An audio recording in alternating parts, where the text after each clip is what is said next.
I heard breathing beside my ear in an empty corridor at 1 a.m.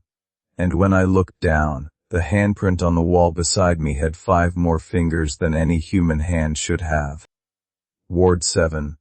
Part 1 of 4. My father told me not to take this job. He said it in that specific way he had, not angry, not loud, just flat, like a door closing. I had not spoken to him in 4 years, and when he called me out of nowhere to tell me not to take a security contract at a decommissioned sanatorium in the Caucasus Mountains, I told him I needed the money and hung up.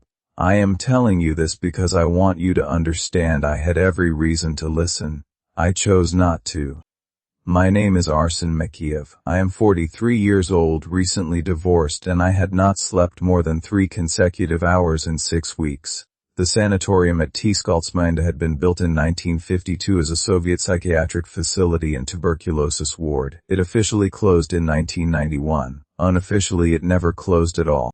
The Regional Housing Authority converted 4 of the 12 buildings into dormitory housing for migrant workers in 2009. The other 8 buildings were sealed. I was hired to walk the sealed buildings every 2 hours, check the locks, log anything unusual. Simple work, quiet work. I needed quiet. The building they assigned me was Block 7.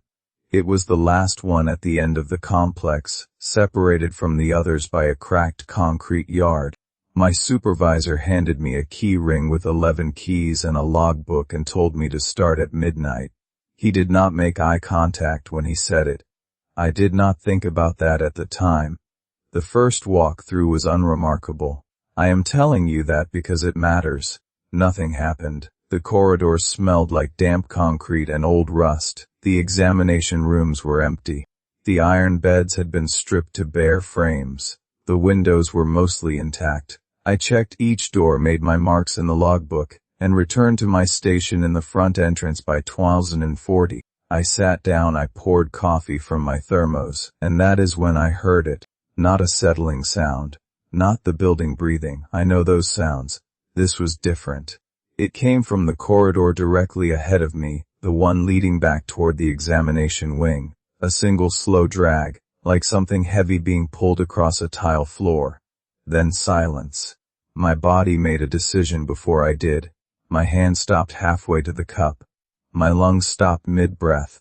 I sat completely still for 11 seconds and I counted every one of them. Then the drag came again, closer. The same weight, the same deliberate pace.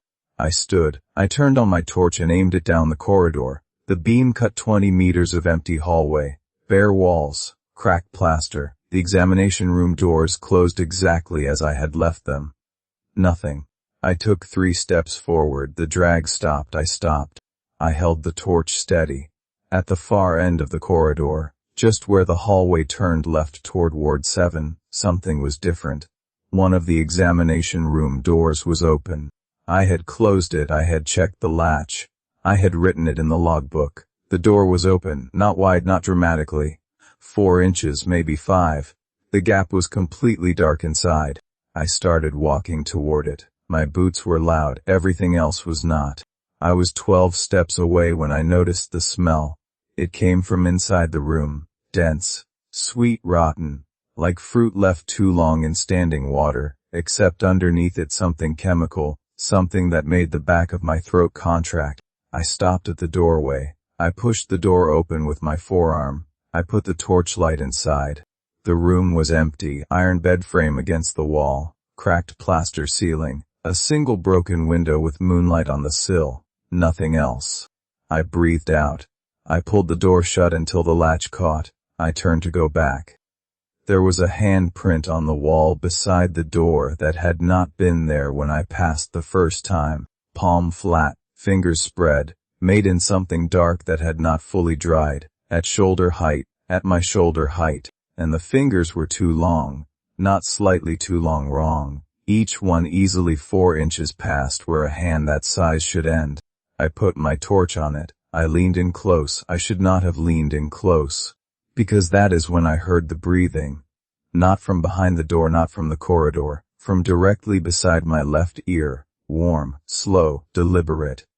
I had not moved. I had not turned around. Whatever was breathing beside my ear had not made a single sound walking up to me, and when I finally forced myself to look, the corridor behind me was empty. But the logbook on my station desk, 40 meters away, was open to a page I had not written. My name was written in it, over and over, in my father's handwriting. That's it for part 1. Follow Untold Lores for part 2. Like and subscribe for daily stories.